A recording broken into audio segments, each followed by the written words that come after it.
What's up everyone, John Rettinger from TechnoBuffalo here with a full review for you of the HTC Desire Z, which is essentially the unlocked version of the T-Mobile G2 here in the US. We're going to try something a little bit different. I'm going to see if I can get through a full phone review in under 5 minutes, giving you just the facts. Let's get started.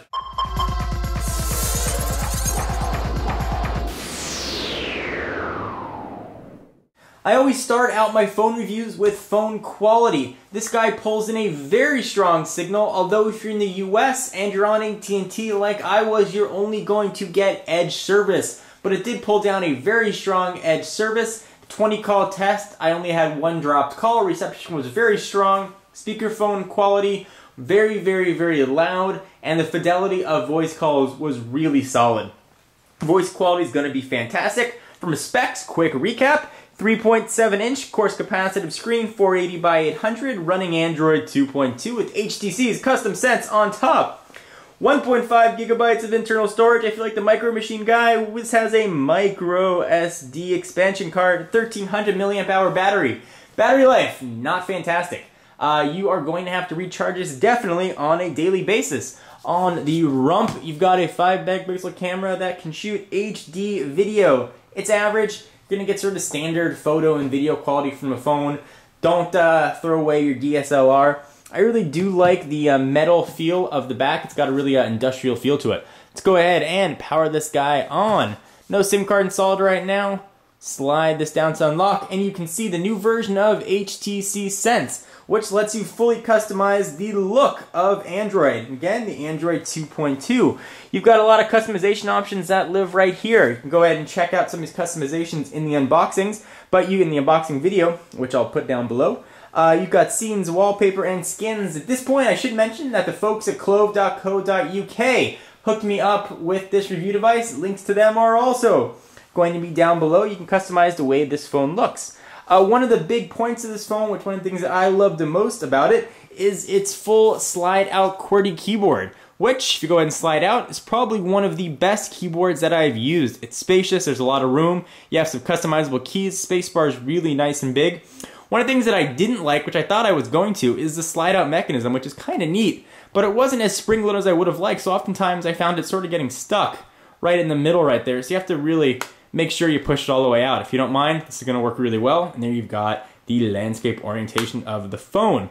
This is, again, Android 2.2, so it's going to be able to handle all of your Flash content and web browsing with Flash 10.1. Web browsing on this guy is a fantastic experience. It's got an 800 megahertz processor, but don't get caught up in the megahertz. This phone is fast. It is a screamer and has really been optimized for the software that it's running. Probably one of the fastest phones that I have tested thus far.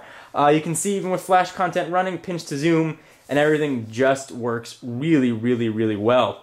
You've got 4-way navigation across the bottom with an optical trackpad, which I don't think I used once on this guy. I know a lot of people are wondering, hey John, how fast is this really? Are you lying to me? Well, I'm going to show you if I'm lying to you or not, and you can see it for yourself. This is a little bit on the subjective side, but I am going to run a quadrant benchmark test. I'm going to go and skip to the results, but if you want to watch the whole test being run after the whooshing buffalo at the end credits, you can actually watch the test being run. So let's go ahead and launch Quadrant. Alright, so here are the results of the benchmarking. You can see this phone is actually at the top.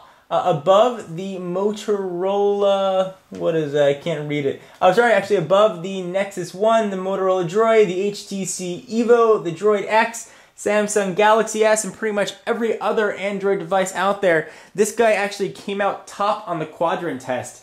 And that really does translate very nicely to real-world speed. From a size standpoint, despite having a full QWERTY keyboard, you're not dealing with that much bulk. Here we've got an Xperia X10. If you go ahead and look at those side by side, there's not a giant difference. So what's the moral here with this phone? I would happily use this as my everyday phone if I were you. However, I cannot because my primary carrier is AT&T and I'm not going to be able to get 3G speeds. However, if I could get 3G speeds or if there was a variant that let me do so, I would definitely use this phone. So if you are a T-Mobile customer, this is going to be one you have to look at.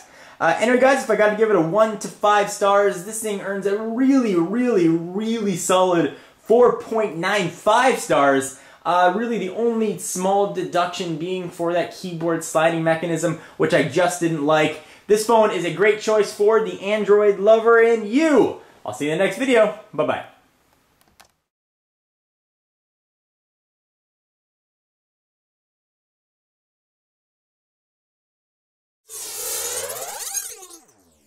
Run the full benchmark test.